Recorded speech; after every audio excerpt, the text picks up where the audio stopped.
Bonjour à tous, dans cette vidéo nous allons voir l'animation dans Maya, principalement les cas de figure où par exemple on va voir comment on peut faire pour dupliquer un objet et conserver l'animation de cet objet sur l'objet qui aura été dupliqué. On verra aussi des cas de figure comme par exemple demander à un objet de suivre une trajectoire et plein d'autres exemples. On va commencer tout de suite. Donc nous allons voir comment faire pour dupliquer un objet qui possède une animation dans Maya. Donc on va créer ici un élément tout simple, ça va être une boîte comme ceci.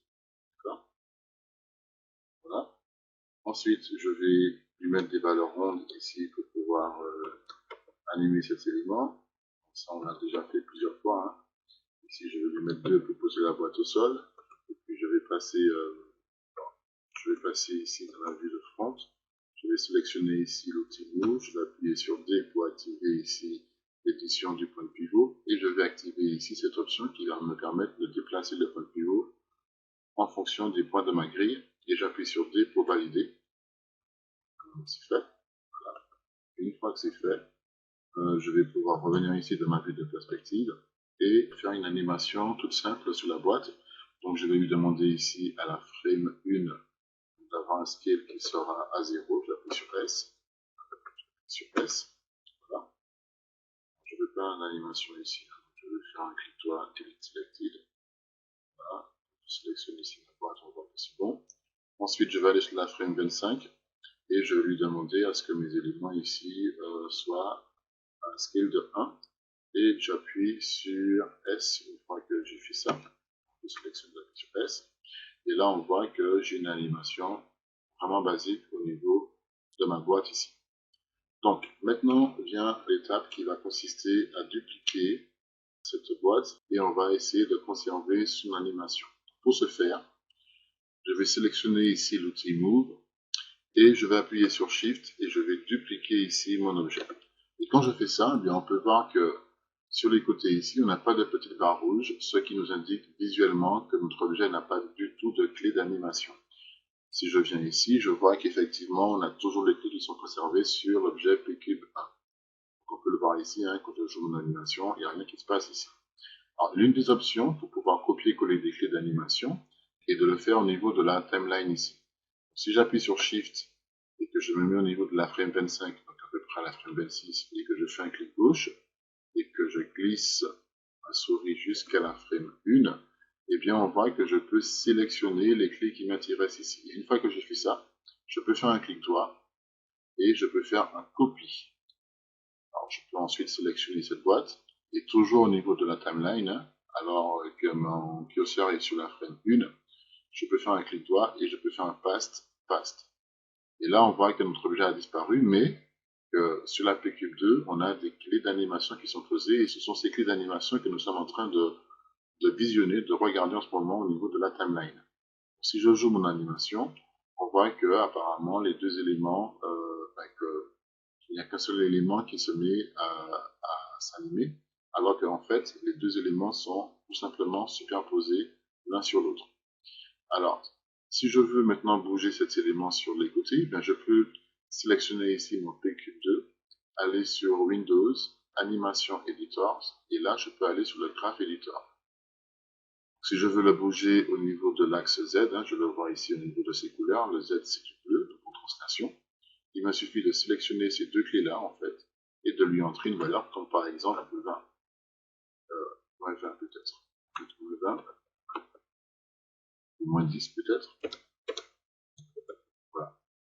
Donc là maintenant on voit que les clés ont changé de valeur, hein, elles sont toutes les deux à moins 10. Et donc par conséquent, si je joue mon animation, on peut voir que nos deux éléments sont bel et bien animés et qu'on a pu ainsi dupliquer un objet et conserver son animation en copiant-collant l'animation de la boîte 1 vers la boîte 2. Donc je vais dupliquer ça et je vais vous montrer une autre façon de faire les choses qui consiste tout simplement à sélectionner ici notre boîte et à aller sur Edit, Duplicate spécial, on va aller sur la boîte d'options ici et ensuite on va aller sur Edit, Reset Settings et l'option pour pouvoir dupliquer un élément qui a des clés d'animation est très simple dans cette boîte. Il suffit de cliquer sur Duplicate Input Graph ici. Vous voyez que ici, vous n'avez plus la possibilité de faire des translates, des rotates au niveau des copies que vous allez créer, bien que vous puissiez toujours en faire plusieurs, hein, mais bon là, ici, on n'en fera qu'une seule. Et si on fait un apply et qu'on ferme cette fenêtre ici, et puis on voit qu'il nous a créé ici un PCube2 avec ici des clés d'animation qui sont déjà posées au niveau du cube. Et pareil, hein, on peut venir, si je joue ici mon animation, on voit qu'effectivement, ça se met à jouer comme auparavant. Et du coup, je peux venir ici sur Windows, Animation Editors, Graph Editor. Et comme pour tout à l'heure, ici on voit que les valeurs sont à 0, et bien je peux prendre les deux clés et rentrer ici. On avait bien une valeur de moins 10. Et de cette façon, on sait que on a pu copier nos éléments assez rapidement. D'accord? Donc je vais supprimer ça et je vais sélectionner ma boîte. Comment dire? On va ici, cette fois-ci, utiliser une autre façon de faire les choses parce que si à chaque fois il faut qu'on vienne dans Windows, Animation Editor et rentrer, sélectionner une courbe d'animation et lui changer les valeurs, ça peut être possible, mais si on a plusieurs éléments, ça peut très vite devenir compliqué. Donc, ce qu'on va faire, c'est qu'on va créer ici un système de parentage. Et pour ce faire, je vais aller sur la curve ici. Je vais prendre ici le cercle et je vais créer un cercle comme ceci au centre de mon objet. Voilà. Une fois que c'est fait, je remets tout ce petit monde-là à 0 et je vais faire un clic droit et je vais aller sur Control Vertex et là, je vais sélectionner les 3 vertex qui sont en haut et je vais prendre l'outil Scale et je vais scaler ces éléments comme ceci sur l'axe X. Pareil pour cela, je prends les 3 qui sont en bas et toujours sur l'axe X, je les aligne comme ceci. Je vais prendre cela, je vais les aligner sur l'axe Z et pareil pour les 3 qui sont de ce côté-là, je les aligne comme il faut ici à ce niveau-là. D'accord? Donc maintenant que c'est fait, je peux sortir et aller en Object Mode. Et ensuite, je vais sélectionner mes éléments. Hein. Donc, je vais d'abord les sélectionner, j'ai resélectionné mon élément. Et je vais les scaler comme ceci, à ce niveau-là. Et un tout petit peu comme ceci ici. D'accord? Voilà, maintenant que c'est fait, je vais sélectionner encore une fois ma courbe ici. Je vais aller sur Polymodeling.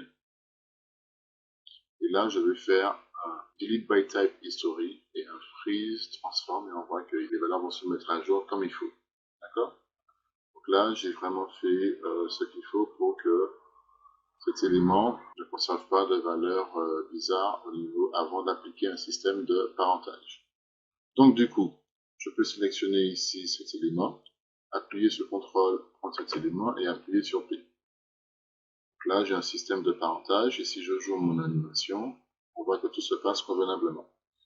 Cet élément, je vais le sélectionner, je vais l'appeler CTRL pour contrôle underscore box. D'accord? Et si je déroule un petit peu tout ça, le PQ1 ici, je peux appuyer sur entrée, je vais l'appeler box underscore 0. Okay. Donc maintenant que c'est fait, je vais vous montrer que si je viens ici et que je sélectionne le contrôle ici et que je déplace mon élément ici, eh bien vous voyez que l'animation est toujours conservée. Ça c'est plutôt pas mal. Grâce au système de parentage, on peut déplacer maintenant notre élément comme on veut, indépendamment du fait qu'on a une position qui a déjà été appliquée ici en termes d'animation à notre boîte, et bien, grâce au control box, on peut déplacer comme ça notre objet dans l'espace où bon nous semble. Donc, je vais enlever ici cette option-là. Et je vais prendre ici la control box. Et je vais appuyer sur Shift pour dupliquer. Vous avez vu qu'en prenant uniquement que le control box, j'arrive à dupliquer tout le système de parentage dans son intégralité. Mais par contre, quand je joue mon animation, on voit que ça n'a pas fonctionné ici. Mais heureusement pour nous, on sait maintenant comment faire pour copier-coller les clés d'animation. Je peux appuyer sur Shift et sélectionner ici mes clés, clic droit, copie, et je vais ici sur ma boîte. Je reste toujours sur la frame 1, clic droit, et je fais un paste. Et donc du coup, on peut voir maintenant qu'on a une animation qui arrive en même temps sur nos deux clés. Autre chose de très important aussi, avec la possibilité de pouvoir ici sélectionner nos clés d'animation avec Shift, c'est qu'une fois que j'ai fait ma sélection ici, eh bien rien ne m'empêche de me mettre entre les deux clés ici, entre les deux flèches, et de glisser les clés d'animation un peu plus loin sur la timeline, et de cette façon, Quand j'arrive ici, j'ai un décalage d'animation. Vous avez vu, hein, c'est plutôt sympa. D'accord? Donc maintenant, ce que je vais faire une nouvelle scène. Donc on va réaliser un petit projet qui va consister à faire apparaître un escalier grâce à des marches magiques qui vont apparaître de nulle part.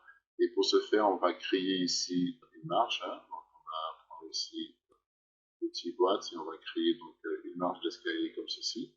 Je vais arrondir les valeurs comme d'habitude. Hein. Ici je vais mettre 8 et ici je vais laisser à 28. Ensuite on va mettre tout ça à 0. Voilà. Et ici on va mettre ça à 1.5. Comme ça, je sais que mon objet est vraiment posé au sol comme il faut. Vous savez qu'après, on va venir à ce niveau-là dans la vue de front et qu'on va sélectionner la boîte. On va activer ici cet outil, on va appuyer sur D et on va déplacer le point de pivot à la base et on va appuyer sur D pour dire que c'est OK. Et on arrive ici. Donc, maintenant que c'est fait, je vais aller faire un Freeze Transform et un Click by Type History. Hein, donc c'est dans le sens inverse, bien évidemment. On voit que tout est à 0 ici et je vais animer mon objet assez rapidement. Donc ici, je vais lui poser une première clé. Donc je vais appuyer sur S alors que je suis sous la frame 1 ici. Et sous la frame 15, je vais lui demander de déplacer mon objet vers le haut comme ceci. Donc je vais enlever ceci. Hein, voilà. Je vais activer ici le Auto Keyframe Toggle. On va dézoomer un tout petit peu. Ensuite, je vais faire une rotation peut-être à ce niveau-là comme ceci. On a ceci comme animation. Boum, ça arrive. Et je vais venir sur la frame 1, clic droit, je vais faire un copie. Et sur la frame 30, je vais faire un clic droit et je vais faire un paste. De cette façon, j'ai les deux clés ici qui sont parfaitement identiques et j'obtiens cette animation. Donc ici, je vais lui demander sur la frame 1 de mettre les valeurs ici à 0. Je vais faire entrer. Et donc j'obtiens de nouveau une animation qui va faire apparaître une marche qui va sortir de nulle part, comme ceci. Et je vais sélectionner ici ma marche. Je vais aller sur Edit Mesh. Je vais faire un bevel. Et ici, je vais appuyer sur CTRL. Donc l'effraction est toujours est déjà en surbrillance. Je vais appuyer sur CTRL, bouton du milieu, et je vais affiner mon bevel comme ceci. C'est plutôt pas mal. Et je valide. Et je fais un Delete by Type History. Et vous allez voir que mon animation est toujours là en fait. Maintenant c'est fait, je vais aller sur Curve. Je vais créer un cercle comme ceci. Je vais le centrer dans mon univers. Et l'opération est exactement pareille que tout à l'heure. On va prendre ici les 3 points qui sont à ce niveau-là. Et on va scaler tout ça comme ceci. Assez rapidement. Hein. On va aligner les points pour créer un contrôleur pour notre boîte ici. Et quand c'est fait, on retourne en Object Mode. Et on sélectionne notre boîte. Voilà. Et on va scaler notre boîte de façon à ce qu'elle englobe bien notre marche d'escalier ici. Okay. Donc, pareil, on va aller sur le Polymodeling et on va faire un Freeze History, un Grid by Type History et un Freeze comme d'habitude. Maintenant, on va les renommer. On va appeler ça Control Stairs. Et ça, on va l'appeler Stairs.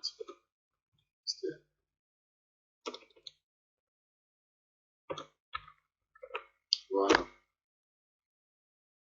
Et ensuite, on sélectionne le stair. Contrôle ici, on sélectionne le contrôle stairs. On appuie sur P pour créer le système de parentage. Alors maintenant, on sait comment dupliquer tout ce petit monde. Je vais vous montrer quelque chose de vraiment sympa en fait, qui va consister à se rendre ici dans la vue de Site ici. On va sélectionner ici le contrôle et je vais appuyer, donc je vais aller sur l'outil Move, je vais appuyer sur Shift et je vais dupliquer mon objet comme ceci. Et une fois que c'est fait, je vais appuyer sur Shift D et je vais le faire 1, 2, 3, 4 fois. Je retourne ici dans ma vue de perspective et on voit un petit peu ce que ça donne. Hein. Si j'appuie encore sur Shift D, on voit qu'il a conservé l'offset de décalage de mes éléments et je peux créer mes différentes marches comme ceci. Mais par contre, il n'a pas copié les clés d'animation sur mes différents éléments comme on l'avait vu précédemment.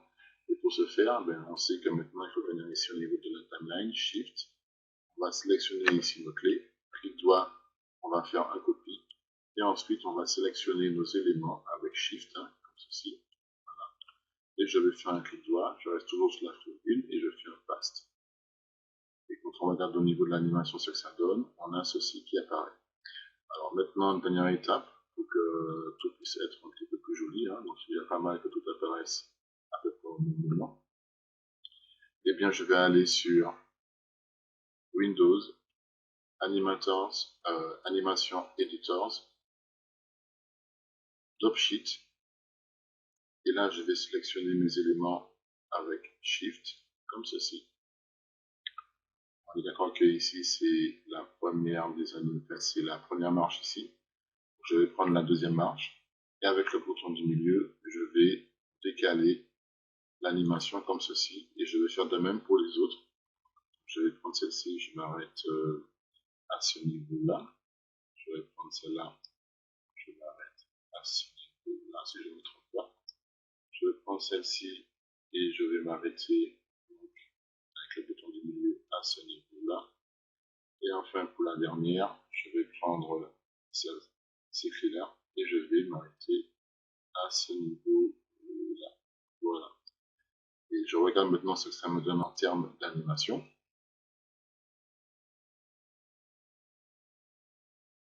J'obtiens ceci.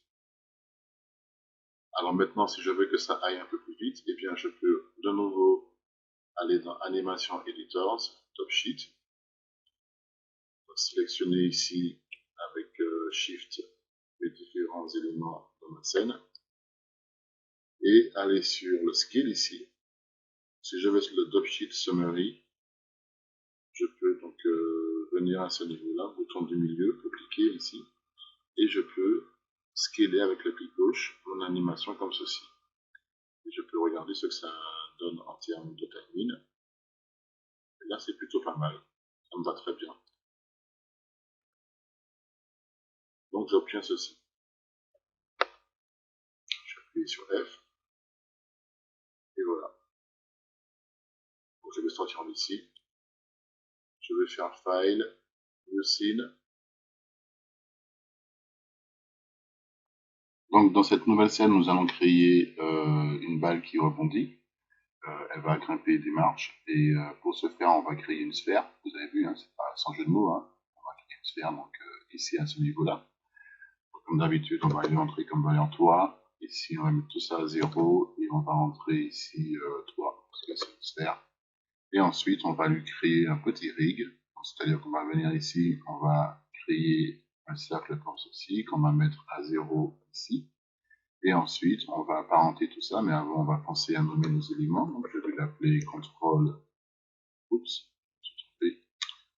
Je vais cliquer 2 fois là-dessus. Je vais l'appeler contrôle underscore sphere. Et je vais sélectionner ma sphère ici. CTRL, je prends cet objet et j'appuie sur P. Et je vais sélectionner tout ce petit monde. Je vais aller sur Polymodeling et je vais faire un Delete History et un Freeze Transform.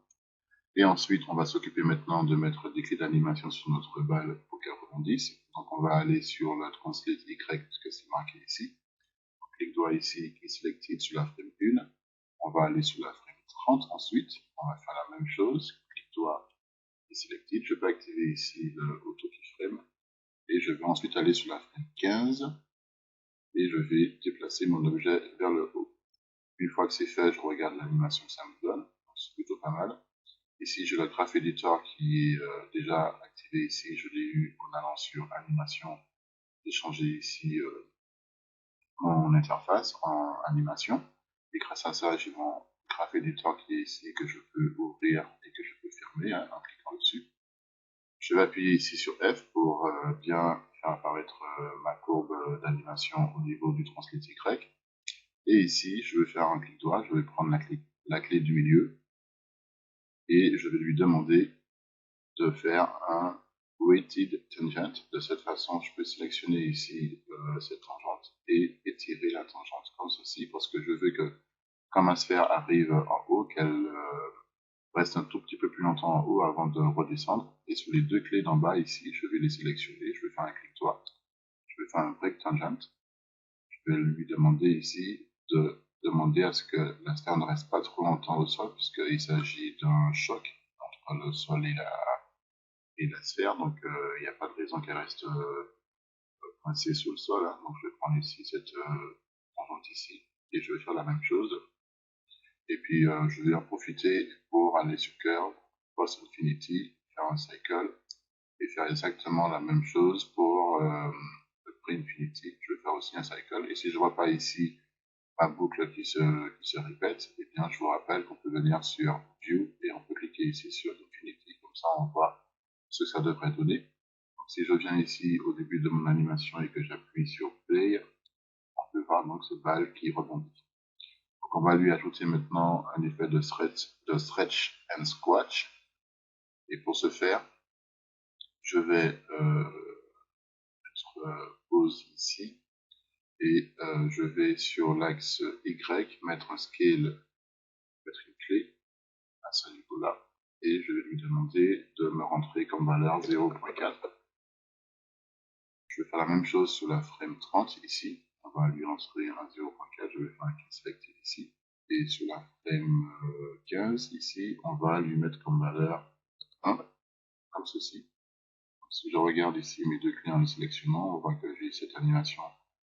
C'est ces deux curves du moins qui apparaissent. Donc ici, ça correspond à la sphère qui est écrasée et ici à la sphère qui a sa forme normale. Donc on va faire un étirement quand elle va partir pour montrer qu'elle part assez rapidement du sol et un étirement ici pour montrer qu'elle arrive avec beaucoup de vitesse au sol. Donc pour ce faire, je vais venir ici à la frame 5 et ici je vais étirer ma sphère comme ceci. Donc, je vais mettre une valeur ronde, hein, je vais mettre 1.5. On voit que ça influence ici notre courbe d'animation naturellement. Et ici, je vais faire pareil, 1.5, pour mettre une clé d'animation pareil. Et je vais revenir sur la première frame ici. Je vais aller sur la... Alors, je vais faire les chapeaux, attention quand on est ici. Je vais aller ici sur la vue de front. Et avec l'outil Select and Move, alors que j'ai le Auto Keyframe qui est activé, je vais baisser ma frame, ma sphère à ce niveau-là. Ça correspond à cette valeur ici, que je peux copier hein, si je veux. Je sélectionne, je fais CTRL-C, je vais sur la frame 30 et je lui rentre exactement la même valeur ici. Je fais entrer, je fais entrer, et on peut voir que maintenant j'ai ma sphère. Je vais dézoomer un tout petit peu. Voilà. On peut voir que donc j'ai ma sphère qui est aplatie au sol, qui monte et qui descend. D'accord. Par contre, comme je n'ai pas ici mis de cycle, je vais le faire assez rapidement. Je vais prendre ici Curve, Post Infinity, Cycle, et la même chose pour l'infinity, on sait jamais, hein. Je le mets aussi. Donc du coup, je regarde ce que ça donne. Hop, ça monte, ça se forme, et ça redescend. On va un petit peu corriger l'animation ici. Donc, hop, je veux que quand ça monte ici, quand ça sort du sol, je ne veux pas avoir cette forme qui apparaît comme ça ici. J'appuie sur F pour qu'on puisse mieux voir un petit peu ce qui se passe. Ce que je vais faire, c'est que je vais travailler ici au niveau des clés. Donc, je vais prendre ici cette clé, je vais faire un clic droit et je vais aller sur Weighted Tangent. On va zoomer un tout petit peu, hein. Je vais appuyer sur F. Je vais prendre cette clé et je vais l'étirer comme ceci. On regarde ce que ça donne. C'est pas mal. Ensuite, ça monte. Et quand ça descend, je veux pas que ça soit déjà formé à ce niveau-là. Donc, je vais venir à ce niveau. Je sélectionne ces deux clés, j'appuie sur F. Et on va travailler donc sur cette clé. Je vais prendre ici cette clé-là. Je vais faire un clic droit. Weighted Tangent. Je prends donc celle-ci. Je vais la mettre comme ça. Et celle-ci, je vais la déplacer un petit peu plus loin dans le temps. Donc je vais la déplacer ici. Et celle-ci aussi, je vais la déplacer un tout petit peu plus loin, de façon à ce que la toile ne soit pas encore vraiment déformée. Et on regarde ce que ça donne. Ça monte. Et ça va s'écraser au sol, comme ceci. Alors, ce que je vais faire, en fait, c'est que je vais prendre cette clé. Je vais prendre sa tangente et je vais étirer la tangente comme ceci. Alors, je fais attention pour ne pas qu'elle soit trop grande. Et je regarde. Voilà, là, c'est pas mal. On sent que ça marche bien. Hop, ça monte. Et on sent que ici, à ce niveau-là, hein, donc si je reviens ici, on sent qu'on devrait mettre une clé. Donc je peux sélectionner ici cette partie de ma curve, faire un clic droit et faire un insert key. Et au niveau de la clé ici, je vais lui mettre comme valeur en scale 1 ici. D'accord? Donc on regarde, ça monte. Tac. Je vais prendre cette clé, je vais la déplacer à ce niveau-là. Tac.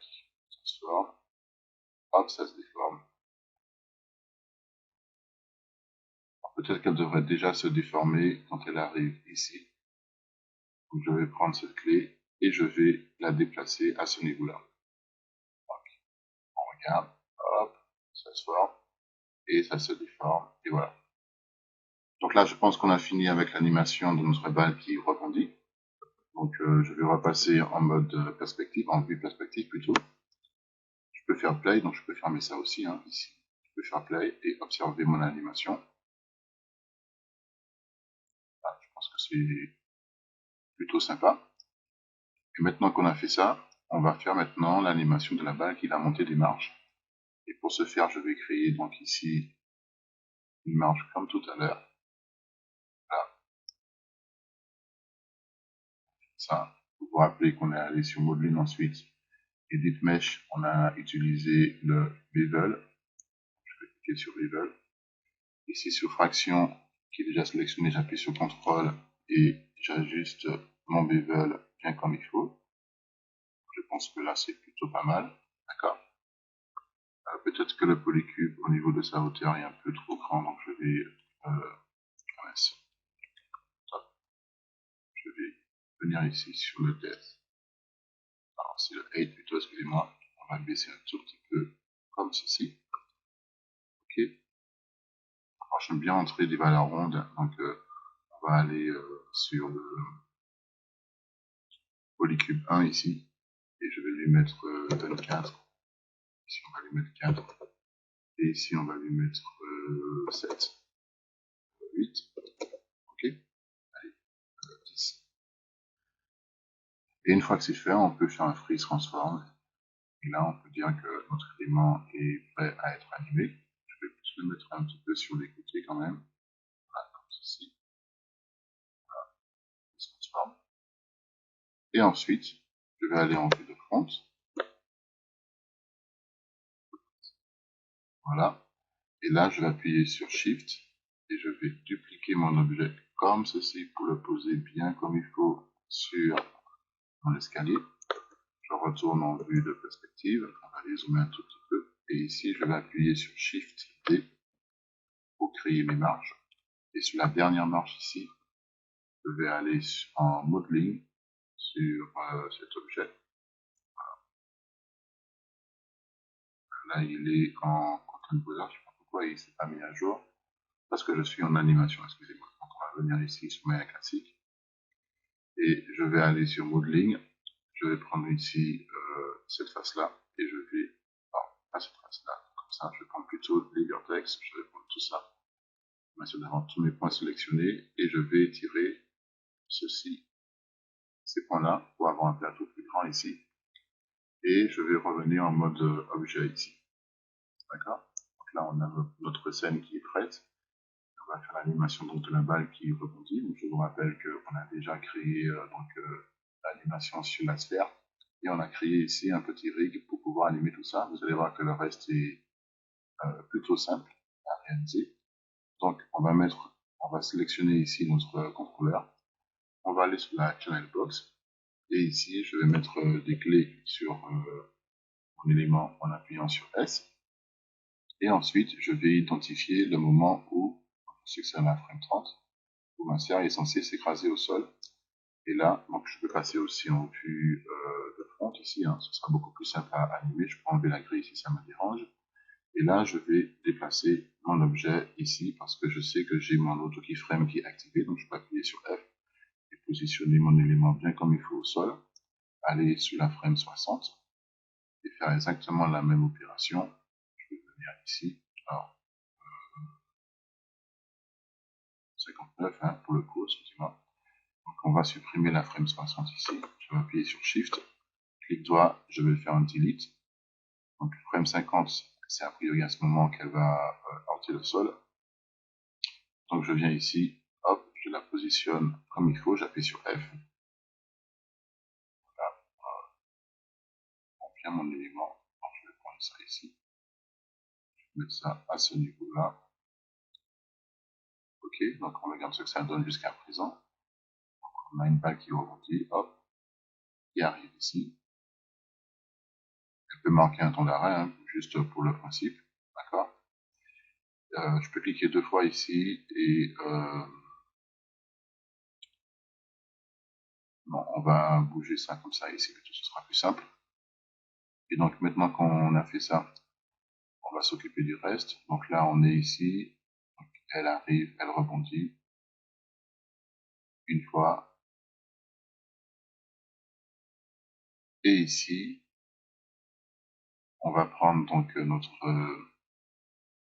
je reprends un petit peu mon animation parce que là j'ai perdu le fil de l'animation. Donc hop, ça arrive ici. On va sélectionner ça. Hein. Voilà, tac. On veut qu'elle rebondisse à ce niveau-là.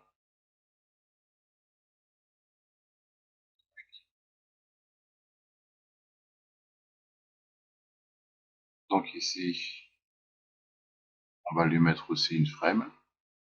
Donc pour faire ça, je sais que c'est en position, je vais appuyer sur S, ici. Et ensuite, un peu plus loin, elle va rebondir et s'écraser au sol, frame 17. On va la mettre à ce niveau-là. D'accord. Voilà. On va se déplacer sur la timeline comme ceci. Alors, on continue. Là, elle s'écrase à ce niveau-là. Je vais prendre ça et la déplacer ici. Et ensuite, on termine l'action en déplaçant notre élément à ce niveau-là. Donc on repasse en vue de perspective, on regarde ce que ça donne. Je vais remettre ça à 1 ici. Je vais faire play.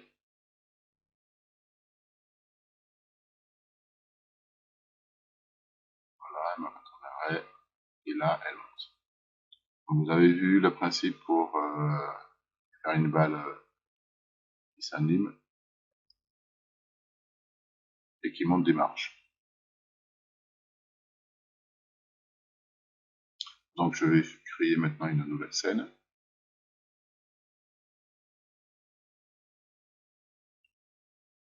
Alors nous allons voir maintenant dans cet exemple comment faire pour demander à Maya de dire à un objet de suivre une trajectoire. Pour ce faire, je vais aller dans Polymodeling, je vais prendre ici la sphère et comme on a toujours fait jusqu'à présent, je vais créer ici une sphère comme ceci. Je vais lui donner comme valeur 3 ici, et je vais la centrer ici dans mon univers comme ceci. Et une fois que c'est fait, je vais prendre l'outil Box pour créer une boîte qui aura à peu près cette dimension-là. Je vais donner un petit peu d'auteur. Voilà. Et dans les valeurs, je vais mettre ici 0.2 pour l'épaisseur. Je vais mettre 6 ici et je vais lui mettre 8 comme ceci. Et au niveau des subdivisions, je vais lui entrer 2 au niveau de width et 2 au niveau de la profondeur, comme ceci. Et grâce à ça, je vais pouvoir aller sur le Modeling Toolkit et je vais passer en mode Vertex. Je vais prendre les vertex qui sont situés à ce niveau-là. Donc maintenant, je peux regarder si j'ai bien pris les vertex qui m'intéressent. Donc là, je suis en train de créer une aile parce que ce que je suis en train de créer ici, ça va être une petite mouche. Donc je vais zoomer un tout petit peu. Vous avez bien entendu, hein, je vais faire une mouche. Je vais prendre ici l'outil Scale et je vais scaler ces éléments comme ceci. Voilà, c'est fait. Je vais appuyer sur F. Avec CTRL, je vais enlever ces éléments de ma sélection, ces vertex de ma sélection. Et je vais prendre l'outil Move pour pousser les points à ce niveau-là. Je suis en train de réaliser la modélisation des ailes de ma mouche. Je vais prendre ensuite ces points-là. Je vais les pousser un tout petit peu à ce niveau-là. Et avec le Scale, je vais ramener les points comme ceci pour créer la base de mon aile. Et j'estime que là, c'est à peu près correct. Voilà, c'est bien comme modèle. Donc maintenant que c'est fait, je peux sortir d'ici. Je vais aller en mode objet. Je vais retourner sur Channel Box et je vais faire en sorte que sur l'axe X, mon objet soit situé vraiment comme il faut. Et au niveau du Z, je vais faire exactement la même chose de façon à ce que l'objet soit aligné au milieu de ma sphère ici, sur les côtés. Okay. Donc ensuite, je vais éditer la position du point de pivot. Donc pour ce faire, je vais prendre l'outil Move, je vais appuyer sur D, je vais repasser dans une vue qui me va bien. Je vais zoomer un tout petit peu et puis je vais isoler ici mon objet. J'appuie bien sur D hein, pour entrer en mode édition du point de pivot. Je vais bouger ici le point de pivot à ce niveau-là. On va zoomer un peu. Hein. Pas la peine d'être extrêmement précis. Hein. Je pense que là, ça peut faire l'affaire. Je vais tourner autour pour voir ce que ça donne. Ouais, j'estime que c'est pas mal. Okay. J'appuie sur D pour valider. Et une fois que c'est fait, je sors du mode Isolate. Je retrouve ici la sphère et avec Shift, je peux dupliquer ici mon objet et au niveau de l'axe Z, hein, c'est marqué ici, je peux lui mettre un -1 pour en faire une copie dans l'autre direction, comme ceci, et je ramène cette deuxième aile sur les côtés ici. Ok. Donc, voici à quoi ressemblera ma petite mouche. Hein. Voilà. Ensuite, je vais lui mettre un contrôleur, donc je vais aller créer ici une curve, comme ceci. Et la curve, je vais la centrer. Maintenant, on sait comment on fait. On vient ici et on rentre 0. Et au niveau de ces valeurs, on va lui demander... Alors, je vais aller plutôt dans Attribute Editor. Cette fois-ci, on va changer un petit peu ce côté rond qu'on a toujours. Hein. Donc, je vais aller ici dans le Attribute Editor. Et je vais lui demander dans le Make Nerve Cycle ici de passer en linéaire. Voilà, on voit un petit peu l'idée. Et on va baisser le nombre de segments, de sections ici, ça s'appelle ça des sections. Et puis on va lui mettre un radius un peu plus grand, comme ceci. Voilà. Là, je pense que c'est parfait. Donc je peux revenir maintenant ici sur mon channel box. Et on va faire, on va établir un système de parentage. Donc je vais prendre ici ces deux éléments-là. Je vais appuyer sur CTRL pour sélectionner ici ma sphère, donc dans le outliner, et je vais appuyer sur P. Donc là, j'ai établi un système de parentage. Je vais faire la même chose avec mon contrôle et ma sphère. Et je vais appuyer sur P. Donc j'ai utilisé la touche contrôle pour faire ça. Et ensuite, je vais... Alors là, je me suis trompé. CTRL Z. Il faut que je prenne l'enfant et ensuite le parent. P. Et donc lui, je vais le renommer. Je vais l'appeler contrôle underscore et on va l'appeler mouche. Je vais faire entrer. Et maintenant, il est temps pour moi de commencer à animer cet objet. Donc, je vais prendre ici cette aile-là. Je suis sur la frame 1. Je vais activer déjà mon auto keyframe ici.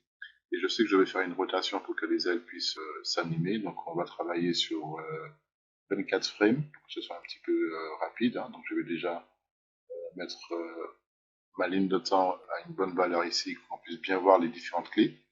Et ici, sur l'axe X, je vais mettre une première clé ici, qui est selected. et je vais ajuster la position ici de mon aile comme ceci. Je vais lui mettre moins 80. Ensuite, moins 80, c'était sur l'axe Y, qui est sélective, et ici, je fais un delete, ce que je trouvais. Je vais ensuite aller à ce niveau-là, sur la frame 4, et ici, je vais lui mettre 80, à l'opposé, hein. Okay. Et ensuite, je vais aller sur la frame 12, donc au milieu, on voit qu'elle est bien, à peu près bien posée ici, et je vais lui mettre... non, c'est ici que j'aurais dû mettre 80, je suis bête. Et sur la dernière, sur la frame 24, on va lui mettre moins 80. Ok. De cette façon, on a un battement d'aile comme ceci. Ok. On va faire la même opération ici. Donc, je reviens sur la première frame. On connaît les valeurs maintenant. Donc ici, ça va être du 80. Je vais faire clic droit set key, enfin key selected du moins. Je vais aller sur la frame 24. Clic droit key selected. Ok. Et ensuite, sur la frame 12, je lui rentre un moins 80 comme ceci. Donc voilà, on a donc notre petite mouche qui bat des ailes, et ça c'est plutôt sympa. Elle commence à prendre vie. Donc ensuite, je vais sélectionner ici mes deux ailes, hein, et je vais aller sur Windows, Animation Editor, Graph Editor, et je vais aller sur Curve, Post Infinity, je vais faire Cycle, et je vais faire exactement la même chose avec le Pre-Infinity au cas où, on ne sait jamais. Et si je descends un petit peu et que j'appuie sur F, un petit peu, on pourra voir qu'on a donc une animation qui est cyclée au niveau des ailes. Ça veut dire que si je bouge ici ma timeline et que je l'agrandis un tout petit peu, eh bien on a réussi à créer un cycle d'animation. D'accord? Alors maintenant qu'on a fait tout ça, on est d'accord qu'on a un système de hiérarchie qui est établi ici. Donc ça veut dire que si je prends mon contrôleur ici, normalement tous mes éléments vont se mettre en sélection, donc c'est le cas ici, et je pourrais bouger mon contrôleur bien comme il faut. Donc maintenant, ce qu'on va faire, c'est qu'on va aller dans Create, Curve Tool, s'il veut bien, et là je vais prendre la CV Curve Tool pour dessiner, donc je vais me mettre en vue de top pour ça, voilà, ici, et je vais dessiner ici une trajectoire, donc aléatoire, hein, je vais prendre ici un chemin comme celui-là, hop, hop, et elle va revenir à peu près à ce niveau-là. Ok. Donc, ce que je peux faire aussi pour bien positionner ce point, c'est que je peux activer ici cette option, prendre le point ici, me mettre en clic droit, contrôle vertex, je prends ce point-là, et je peux l'accrocher à ce point ici. D'accord? D'ailleurs, pour que ça puisse bien être formé, on va faire en sorte que ce vertex soit aligné bien comme il faut, s'il arrive ici. Donc voilà, ça c'est plutôt pas mal comme trajectoire. On va repasser en vue de perspective. Voilà, comme ceci. Et je vais, perspective, hein, et je vais lui demander ici d'éditer la position de ma curve ici, puisque là, elle est que sur un plan. Donc, on va essayer d'en profiter pour bouger certains éléments. Donc, je vais prendre ici un vertex, parce que là, on est toujours. Je vais enlever ici cette option, merci. Et je vais baisser maintenant ce point-là comme il faut. Je vais prendre celui-là. L'idée, c'est de profiter un petit peu de la partie 3D, hein. Voilà, je prends ça, je vais mettre ça ici en bas. Non, c'est pas une bonne idée, puisque c'est ici qu'on a rassemblé les deux points, donc on va laisser ça tel quel. Je vais plutôt prendre cette partie-là, je vais mettre à ce niveau-là. Voilà. Ce point, on va le baisser un petit peu. Et celui-là, on va le monter un tout petit peu aussi. Je vais quand même centrer les éléments bien comme il faut. Voilà, on va le mettre un peu plus haut. Et ainsi, on a une trajectoire pour notre mouche. Comme ça. Là, on va l'éloigner un tout petit peu. on va le laisser tel quel, puisque je veux que la ligne soit bien droite, qu'on ne sente pas en fait qu'il y ait un petit décalage. Je vais le monter un tout petit peu quand même, voilà, comme ceci. Je vais enlever la grille pour bien voir un petit peu ce qui se passe. Donc là, on sent qu'il y a quand même une petite cassure au niveau de ce point-là, donc je vais le monter un tout petit peu comme ceci. Voilà. Et là, je pense que c'est plutôt pas mal. Donc maintenant, comment on fait pour demander? Donc je vais faire un clic droit, Object Mode. Donc on sort du mode d'édition de la courbe ici, du tracé. Et je vais donc sélectionner ici mon point de mon contrôleur. Et je vais aller sur Animation. Dans le menu Constraint ici, je vais aller sur Motion Pass.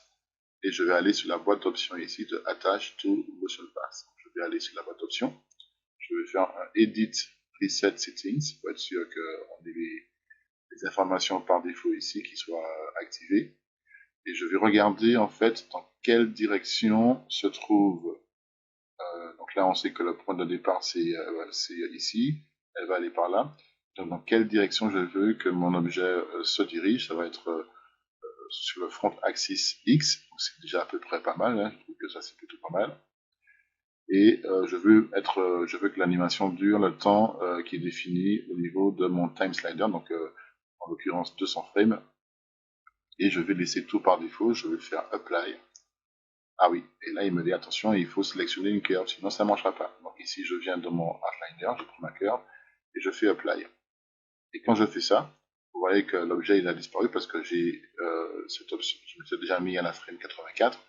Mais si je déplace ici mon time slider, mon curseur de temps, eh bien je peux voir que ma petite mouche est en train de voler et de suivre ici l'animation de mon élément. Alors, le time slider ici, j'avais dit que c'était à 200, mais en fait, il se base sur ce qui est prévu ici. Donc, du coup, il s'est arrêté à 146. Donc, si je fais play, on peut voir ce que ça donne. Hop, elle vient ici. Et elle repart. Alors, pourquoi elle s'arrête comme ça? C'est parce que l'animation, par défaut, n'est pas de type linéaire. Donc, si je veux changer ça, eh bien, je vais devoir sélectionner ici mon contrôleur, hein, comme ceci. Je vais sur Windows, Animation Editor, Graph Editor. Et là, vous voyez que par défaut, j'ai le contrôleur mouche qui est sélectionné ici sur ce contrôleur qu'on a l'animation qui a été créée. Et on peut voir qu'on a ici des amortis. Et dans un cas comme celui-là, il vaut mieux passer en mode linéaire, comme ceci. Et normalement, on ne devrait pas avoir de décélération et d'accélération à l'arrivée du point. Et la jonction on devrait à peine voir en fait qu'elle est en train de passer d'un point à un autre. Bon là, c'est parce que ouais, on sent un tout petit peu qu'il y a un truc qui se passe ici, c'est parce que la façon dont les points sont alignés n'est pas parfaite, mais ça marche plutôt pas mal en fait. Voilà. Et puis c'est aussi parce que quand on arrive à la frame 146, la façon dont les éléments sont bouclés ne marche pas parfaitement. Donc là, je vais m'arrêter là. Alors, dernière chose à vous montrer, c'est que on peut aller aussi dans le show ici et enlever le NURBS curve si je veux. Et là, j'ai mon élément qui est en train, j'ai ma petite mouche qui est en train de voler toute seule, indéfiniment. Ok. Donc voilà comment on fait dans Maya pour lui demander d'animer un objet en fonction d'une trajectoire, en fonction d'une courbe. Je vais mettre stop ici et je vais faire un file, new scene. Alors, dans cet exemple, on va faire rebondir une balle et pour ce faire, je vais aller sur Polymodeling, je vais créer ici une sphère. Voilà.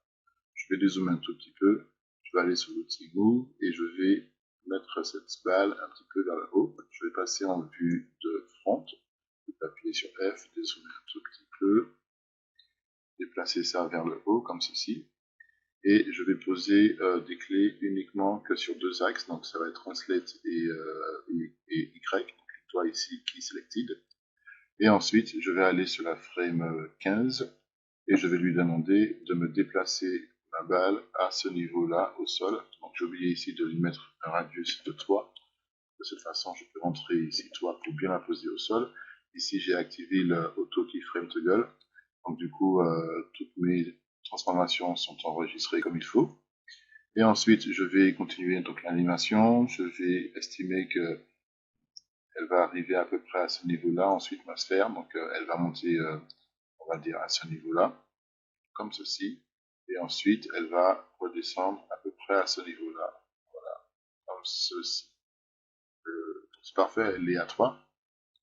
Le souci que l'on a maintenant, c'est que je ne peux pas voir ici la trajectoire qui est effectuée par ma sphère et ça m'empêche de pouvoir animer convenablement mon élément. Mais heureusement, en Maya, quand on est sur animation ici, au niveau du menu, on peut visualiser notre trajectoire et pour cela, on va aller sur le menu Visualize et on va ensuite cliquer dessus pour aller chercher Create Editable Motion Trail comme option. On va aller sur la boîte d'options ici et on va aller sur Edit et on va faire un Reset Settings. D'accord? Et une fois que c'est fait, on va lui demander ici juste d'activer le Show Frame Numbers et on va faire Apply. Si je fais un Close ici et que j'enlève ici ma grille, on peut voir qu'on a ici une trajectoire qui fait son apparition avec ici des numéros qui nous indiquent où sont posées les clés d'animation. Donc ici, on peut voir que le petit carré blanc que vous voyez ici, c'est une clé d'animation avec un 1 dessus, qui veut dire qu'on a une clé d'animation qui a été posée sur la frame 1, etc., etc. Et quand c'est rouge comme ça ici, ça veut dire que cette partie de mon animation a déjà été lue par le temps, enfin par a déjà été effectuée. Et si je recule un tout petit peu ici, on verra que la partie bleue, c'est celle qui n'a pas encore été effectuée en termes d'animation. Vous voyez que là, ça va être plus évident pour nous de comprendre un petit peu où on se trouve et où on en est au niveau de l'animation de notre objet. Et deuxième point qui est intéressant, c'est qu'on peut sélectionner ici notre clé, ici par exemple la clé 23, et ajuster la position de notre objet comme bon nous semble. Donc, si par exemple je trouve qu'ici c'est un petit peu trop loin, je peux ajuster et ça va prendre en considération cette position dans l'espace au niveau de la clé qui a été posée sur la frame 15. Donc, on va continuer l'animation de notre élément comme il faut. Je remets ici la grille et on a fait un premier rebond. On va faire un deuxième rebond. Donc ici, je reprends ma sphère et je vais la mettre à ce niveau-là. Ensuite, je vais aller un peu plus loin, je vais la faire arriver ici. Et maintenant, c'est plus évident pour moi de bien observer la façon dont j'ai positionné mes éléments. Ici, je la mets au sol. Ensuite, je vais la faire remonter un tout petit peu plus loin, donc j'ai avancé dans le temps, bien évidemment. Et ensuite, on va la remettre au sol, donc je vais appuyer sur 3 et aller un petit peu plus loin dans l'espace, voilà, comme ceci, hein, pour faire une jolie courbe. Et puis, on va estimer que sur la frame 90, elle aura effectué cette trajectoire qui sera celle-ci. D'accord? Donc, voici, là, on a fini notre animation de notre sphère qui rebondit. Donc, dernière étape qui va nous rester à faire, c'est de configurer convenablement notre animation au niveau du timing. Donc, je vais faire play.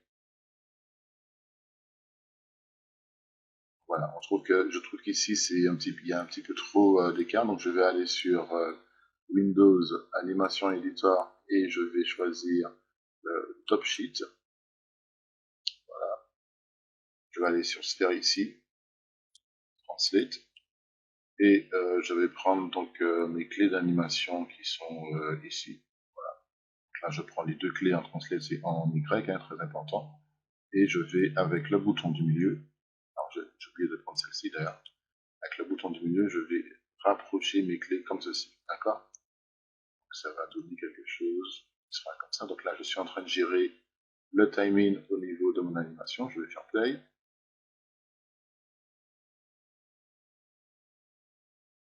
Ok. Donc là, ça fait un premier rebond, un deuxième rebond. Et au fur et à mesure, ça va être de plus en plus raccourci. Donc, les clés qui sont ici, là, ces deux clés-là correspondent à cette partie-là. Donc, je vais lui demander ici de faire en sorte que, je vais prendre le scale ici, tout simplement. Et je vais lui demander de me scaler ces clés-là. Donc, je vais venir ici pour les réduire. Et ensuite, je vais prendre ces clés-là, comme ceci. Et je vais aller sur l'outil. Ce qui m'étonne, c'est qu'on n'a pas de clé ici. Je ne sais pas pourquoi. J'ai oublié de prendre des clés. C'est un peu étrange. Je n'ai pas de clé ici. Bon, bref, on verra ça après.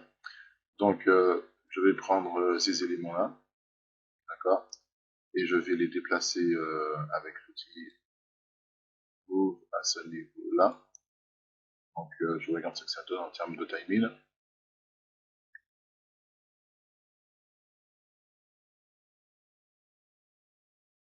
D'accord. Ok, on va considérer que l'animation est pour l'instant bien comme il faut. Alors pourquoi j'ai pas de clé au fond là? Parce que la balle reste au sol et on n'a pas besoin de mettre de clé à ce niveau-là. Donc tout va bien. Donc je vais fermer ici ça et je vais aller cette fois-ci sur Animation Editor, Graph Editor et je vais aller sur Translate Y. On va zoomer un tout petit peu et je vais effectuer une dernière opération en fait qui va consister à supprimer ces clés qui sont au sommet. Donc, je vais appuyer sur supprime pour les supprimer. Je vais ensuite sélectionner toutes mes clés. Je vais faire un clic droit sur une des clés ici. Hein. Je me mets bien sur une des clés, donc c'est les points jaunes, hein, clic droit. Et je vais faire un break tangent et de nouveau un clic droit sur une des clés. Et je vais faire un weighted tangent. Et ces deux opérations vont me permettre d'une part de casser les tangentes de façon à pouvoir les manipuler individuellement et d'autre part de pouvoir gérer la longueur de mes tangentes. Donc, si maintenant je désélectionne tout et que j'appuie sur F, on a notre animation dans son intégralité et de cette façon je vais pouvoir dans un premier temps prendre ici cette tangente et avec le bouton du milieu je vais pouvoir ajuster la façon dont la trajectoire de ma balle va apparaître. Donc, je vais laisser ça tel quel. Je vais prendre ici cette tangente et je vais l'étirer comme ceci à ce niveau-là. Je vais prendre celle-ci, bouton du milieu, je vais la mettre à peu près à ce niveau-là et je fais en sorte que le sommet soit à peu près au milieu ici de cette courbe, hein, le sommet de cette courbe. Et ensuite, je vais prendre cette tangente, je vais en faire de même, voilà, comme ceci. Oups, bien uniquement cette tangente, bouton du milieu, hein, voilà. Je vais prendre cette dernière tangente et je vais la mettre à ce niveau-là. Celle-ci, je vais juste la faire monter un tout petit peu plus haut. Et celle-ci aussi, hein, voilà. Je pense qu'on est plutôt pas mal. Donc, on va voir ce que ça nous donne en termes d'animation. Je fais play. Peut-être que là, on sent pas trop le dernier rebond au niveau de la frame 20. Donc, excusez-moi.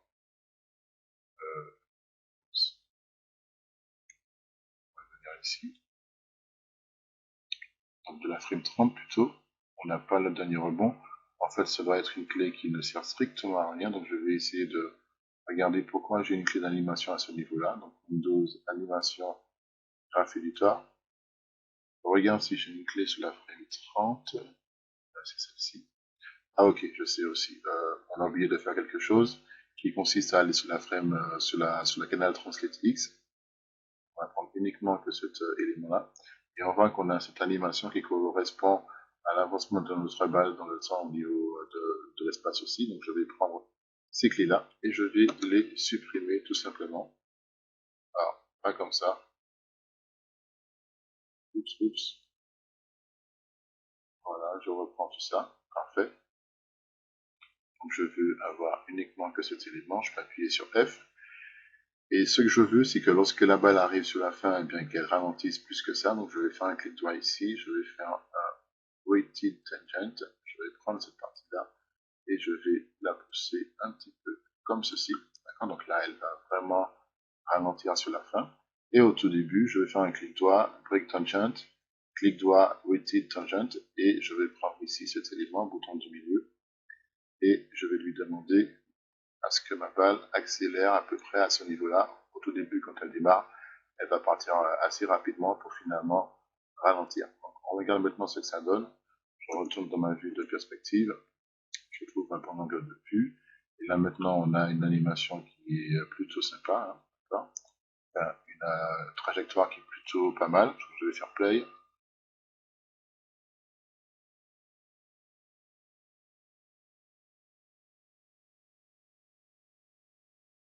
Alors vous avez vu que ici la trajectoire a été un petit peu déformée. Ça c'est parce que on est allé dans Windows Animation Editor et on a bougé les clés par rapport au top sheet.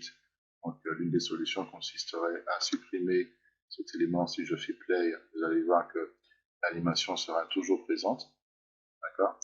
Et que si je sélectionne mon élément, que je vais sur Visualize, Create Motion Trail, eh bien on verra que l'animation va se remettre à jour au niveau de la courbe, du moins que la trajectoire va se redessiner convenablement au niveau de la courbe, et on n'aura plus cet effet bizarre qu'on en avait avant. Alors là j'ai fait un play à l'envers, donc si je fais play, on a une animation qui est plutôt pas mal. Donc là ça fait quand même un grand rebond ici à ce niveau-là. On va juste améliorer cette partie-là.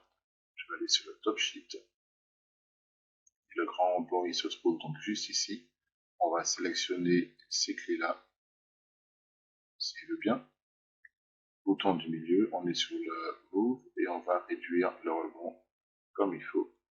Et on va le réduire aussi à ce niveau-là, comme il faut. Ok.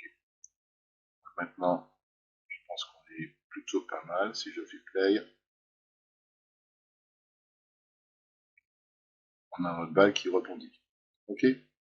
Bon voilà, je voulais simplement vous montrer qu'on a la possibilité d'afficher ici la trajectoire d'une animation, puisque cette dernière nous permettra de pouvoir mieux gérer le placement de nos objets dans l'espace. Je vais faire stop et je vais faire un file aussi.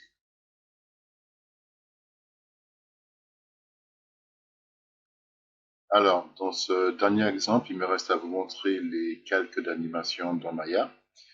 Et pour ce faire, on va prendre ici une boîte. On va la créer comme ceci. Voilà. Et on va lui donner une valeur identique partout. Et ici, je vais mettre ça à 0. Et la boîte, on va la mettre au sol. Donc, je vais lui mettre 2.5. Et une fois qu'on a fait ça, eh bien, on va venir ici dans la channel box. On va aller à ce niveau-là. Et on va faire apparaître cette petite option où on a ici la gestion des calques. On n'a pas encore vu ça, mais je vous le montrerai après. Mais on peut gérer, donc ça c'est pour gérer, donc dans le display ici c'est pour gérer la disposition des éléments dans la scène. Hein. Comme pour Photoshop, on peut ranger les éléments sur des calques différents. Mais ici, on va pouvoir faire la même chose au niveau de l'animation. On va pouvoir ranger notre animation sur des calques différents et ça pourra nous permettre de contrôler plus facilement notre animation. Donc ici, ce qu'on va faire, c'est qu'on va créer une petite boîte qui va s'élever dans les airs et qui va tourner. D'accord? Donc, on va faire ça assez rapidement. Je vais sélectionner ici ma boîte et je vais aller sur le menu Layer ici et je vais lui demander de créer un layer qui soit vide. Par défaut, il crée toujours ce layer qui s'appelle Base Animation. Et nous, on va venir ici et on va l'appeler, on va cliquer 2 fois dessus et on va l'appeler Up pour vous indiquer qu'il va y avoir une animation de la boîte qui va monter. On va l'appeler Up and Down. D'accord? Je clique 2 fois là-dessus. Alors, on va l'appeler Up and Down. Voilà.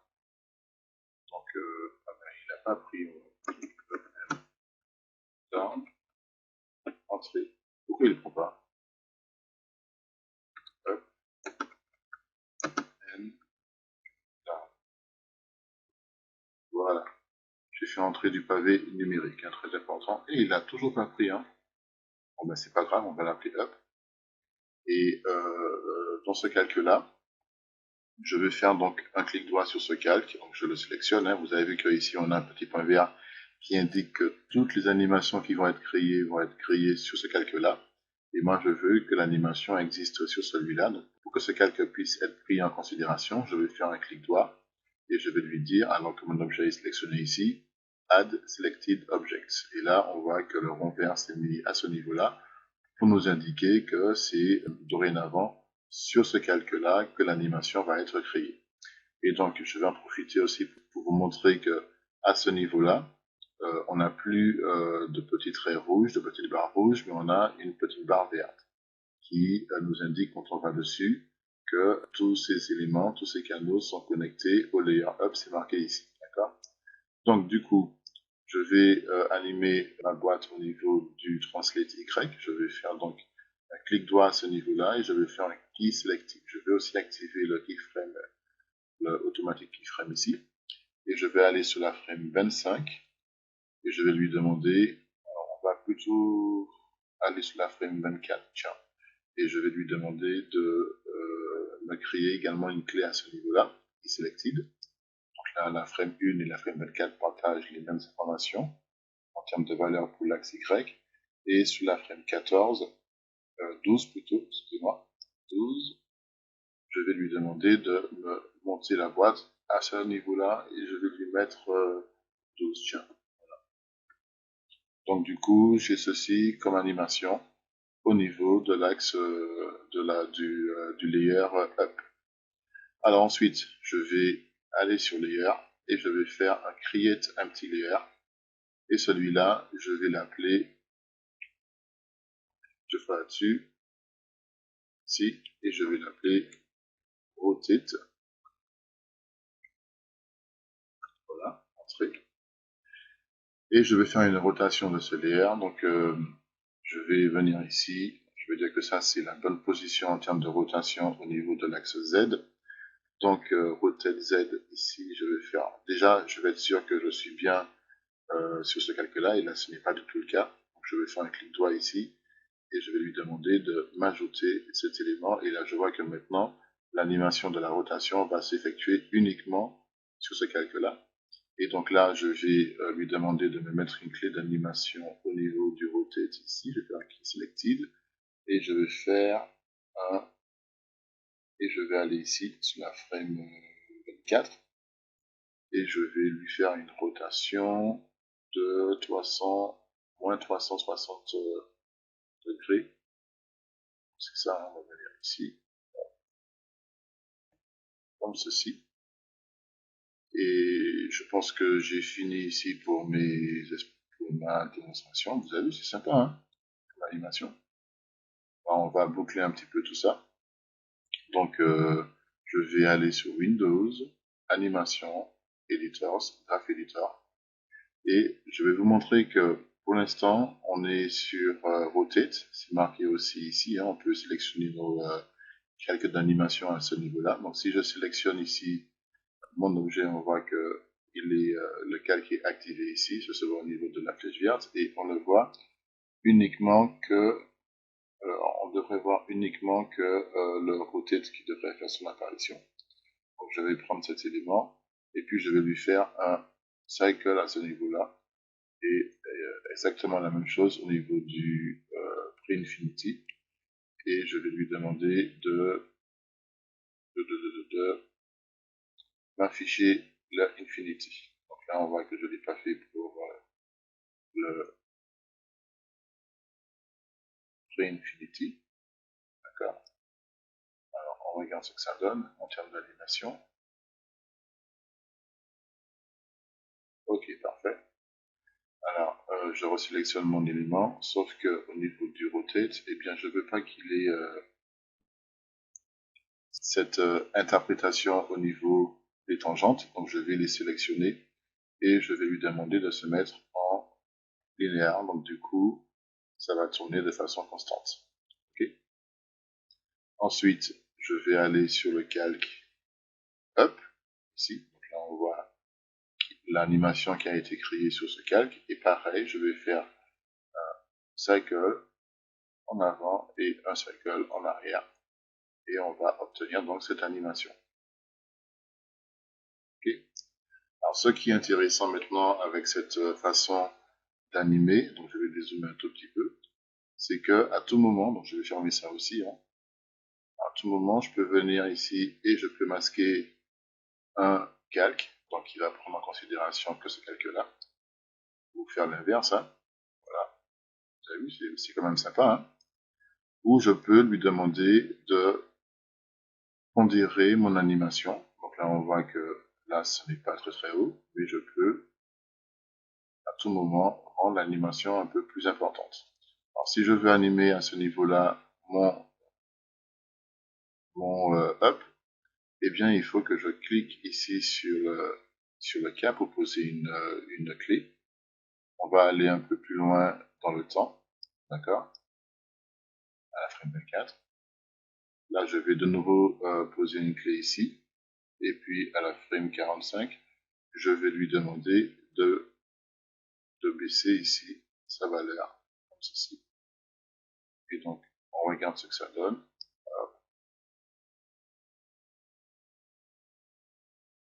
Tac. Alors, en fait, ce que je vais faire, c'est que je vais appuyer sur Shift, je vais sélectionner ici cet élément, je vais faire un Delete. Et je vais identifier le moment où elle sera posée au sol, donc c'est à la frame 47. Et là, je vais poser une clé. Je vais faire la même chose aussi au niveau du rotate. Je vais poser une clé à ce moment-là. Et je vais revenir à la frame 24. Je vais également poser une clé d'animation ici. Et à la frame 47, donc, si c'est bien ça, hop, je vais lui demander également de mettre la valeur à 0 ici. Donc, on a une animation qui commence comme ça. La boîte elle saute, hop, elle s'arrête et elle ne fait que monter. Vous avez vu, hein, c'est quand même sympa comme principe. Hop, hop, hop, elle monte. Et là, elle tourne, elle s'arrête, et voilà. Donc voilà, c'est un exemple assez simple pour vous montrer ce principe de calque d'animation. Il y a quand même pas mal de choses à voir, mais vous avez les bases pour comprendre un petit peu comment ça fonctionne. Donc je vais faire un file new scene et on va s'arrêter là pour aujourd'hui. Dans la prochaine vidéo, nous verrons les bones, les rigs et comment créer ce qu'on appelle aussi des blend ships.